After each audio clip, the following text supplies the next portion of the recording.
दुसऱ्या झाडावर जाते ना, आज आमची अवस्था तशी झाली आहे. खरंच आम्हाला देखील या घाट्यातून एक ना एक दिवस उडून जायचंच होतं आणि ती उडून जाण्याचा क्षण आता आलेला आहे. 8 वर्ष झाले या मी वटवृक्षाखाली शिकली, खेळली, नाचली, बागडली, पण ही छोटीशी चिमणी आज इथून निरोप घेत आहे. नेमकं निरोप म्हणजे काय हो? नि म्हणजे निघालेला, रो म्हणजे रोवलेला, प म्हणजे पुन्हा पुन्हा वळून पाहणारा, असा हा निरोप. निरोपाचा छळ नाही, शुभेच्छेचा छळ नाही. निरोपाचा छळ नाही, शुभेच्छेचा छळ आहे. पाऊल बाहेर पडताना रेंगाळणारा मन आहे. मित्रमैत्रिणी जमू कधीतरी जीवनाच्या एका वाटेवरती. मित्रमैत्रिणी जमू कधीतरी जीवनाच्या एका वाटेवरती. काढू आठवणी या शाळेची, प्रसन्न जगलेल्या प्रत्येक क्षणाची, प्रसन्न जगलेल्या प्रत्येक क्षणाची. पण त्यातला पहिला मित्र बोलतो, मायबोलीचा विषय त्यांचा, मराठी शिकवणाऱ्या रक्तांत्यांचा. मायबोलीचा विषय त्यांचा, मराठी शिकवणाऱ्या रक्तांत्यांचा. कदम मॅडम आमच्यासाठी आदर्श होत्या, कदम मॅडम आमच्यासाठी आदर्श होत्या. आठवता का मॅडमचा डायलॉग, अभ्यास करा, अभ्यास करा. आता मी एक उदाहरण घेते. आता आपल्या वर्गातील अरमान तो सारखं बाहेरच्या गोष्टी येऊन मॅडमला सांगायचा, मॅडम आज आमच्या गावात असं झालं, तसं झालं, यांनी भांडण काढले, त्यांनी भांडण काढले. आमच्या गावच्या प्रत्येक कोपऱ्यात काय घडतंय ना ते येऊन मॅडमला सांगायचा. आणि मॅडम काय म्हणायचे, अरे अरमान असले बाहेरच्या गोष्टी येऊन सांगत जाऊ नको रे, थोडं अभ्यासाच्या बाबतीत थोडं सांगत जा. आणि मॅडमचा नेहमीचा डायलॉग, जर आपण विचारलो मॅडम आम्हाला वॉशरूमला जायचे, तर मॅडम काय म्हणायचे, त्या कारगलच्या लोकांना काय डायबिटीज आहे का, असे नेहमी म्हणायचे. पण त्यातला दुसरा मित्र बोलतो, जशी शब्दांची जोडी तशी गणिताची गोडी. जशी शब्दांची जोडी तशी गणिताची गोडी, अशा मला गोड गोड बोलून शिकवणारे असे आमचे शेतसनी सर.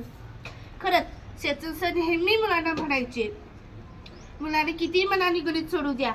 शेतसन सर काय म्हणायचे, नोडकोण मंत्री अज्ञानदो, कारण तो गणितात थोडा हुशार होता ना, म्हणून असे म्हणायचे सर. आणि सरांचा नेहमीचा डायलॉग, पसायदान प्रार्थना वेळी पसायदान म्हणताना मुली माग मुलं पुढं म्हणाले ना, तर सर काय म्हणायचे, या तेरी कडी कौन करी कडी.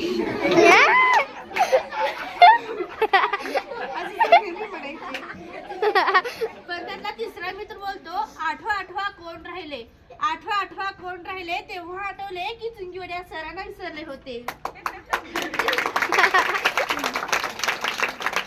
ते सर नेहमी आमच्याकडून होऊन बोलायचे. एखाद्या वेळी जर मॅडम ती गोष्ट नको म्हणत असेल ना, तर सर काय म्हणायचे, घेऊ की, त्याला काय होतंय, घेऊ. आणि सर आणि एखाद्या वेळी जर आमच्या वर्गातली मुले आम्हाला चिडवले, तर सर त्यांना आधी समजावून सांगायचे. आणि काय म्हणायचे, ए मुलांनो, तुम्हाला पहिल्यांदा सांगतो, तुम्ही ऐकून घेतलं तर बरं, तुम्हाला दुसऱ्यांदा सांगतो, तुम्ही ऐकून समजून घेतलं तर बरं, परत तुम्हाला तिसऱ्यांदा सांगतो, तुम्ही ऐकून समजून घेतलं नाही तर तुमचं काय खरं नाही. असे नेहमी म्हणायचे. आणि सरांच्या हातात नेहमी छडी असायचा, ते पण मारायला. सरांचं मार्गदर्शन आम्हाला नेहमी लाभलेलं आहे. खरंच सर सर्वांना एका वडिलांप्रमाणे समजावून सांगायचे. खरं सरांचे किती कौतुक केले तरी कमीच आहे. एकदा जोरदार टाळ्या होऊन जाऊ दे आपल्या चुंगीवड्या सरांसाठी.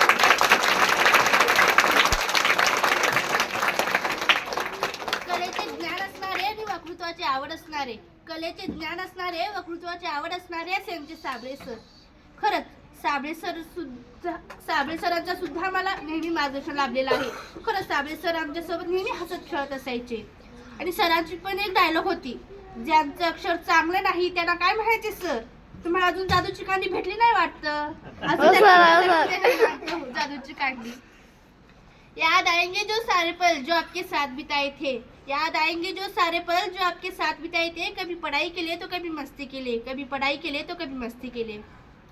स्वभावनं खूप शांत आणि मनाला दिलदार, स्वभावनं खूप शांत आणि मनाला दिलदार असे आमचे बगले सर. खरंच दुसरीला असताना मला बगले सरच होते. खरं तर आज मी एवढं धैर्याने विचार प्रकट करू शकते, हे फक्त त्यांच्यामुळेच. तुम्ही असं म्हणू नका की मी स्वतःचं कौतुक करून घेते. आता मला सांगा, 7वी 8वीच्या विद्यार्थ्यांना शिक्षण देणं किंवा घेणं ते वेगळं असतं, आणि 1ली 2रीच्या विद्यार्थ्यांना शिक्षण देणं किंवा घेणं ते वेगळं असतं. तर त्यावेळी बगले सर आम्हाला शिक्षणाच्या ओरडावरती आणून सोडलं. आणि तसेच सरांना कदाचित आता आठवतं का नाही माहित नाही, पण ते सर मला 2रीला असताना एक डास मारले होते. असं म्हणू नका की मला एकटीलाच मारले, तर सर सर्वांना मारले होते. कारण अभ्यास पण होता. तर त्यावेळी सर मला काय म्हटले होते, मला तो क्षण आणि तो शब्द मला अजूनही आठवते. तर त्यावेळी सर मला म्हटले होते की सृष्टी, तू अभ्यास कर आणि तू समजूतदार आहेस, तू करू शकतेस. तेव्हापासून माझा एक सुद्धा अभ्यास अपूर्ण नाही बरं का. दुसरी ते पाचवी मला बघले सरच होते आणि पुढे 6वी ते 8वी मॅडमना पण विचारा, मी एकदा तर अभ्यास आपण ठेवते का नाही ना.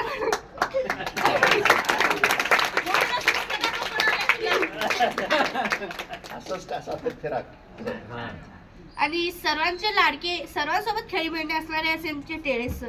खरंच टेळे सरांचं सुद्धा मला नेहमी मार्गदर्शन लाभलेलं आहे. त्यांचं मार्गदर्शन म्हणजे जास्त करून वक्तृत्वामध्ये लाभलेलं आहे. खरंच ते सर सुद्धा खूप चांगले होते. खरं तर ते सर चांगले होते नाही तर ते आहेत सुद्धा.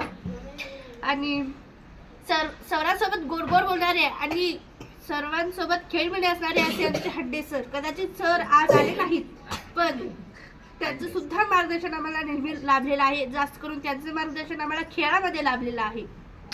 आणि नेहमी हसणारे, स्वतः हसणारे पण दुसऱ्यांना पण हसवणारे असे आमचे कमळे सर.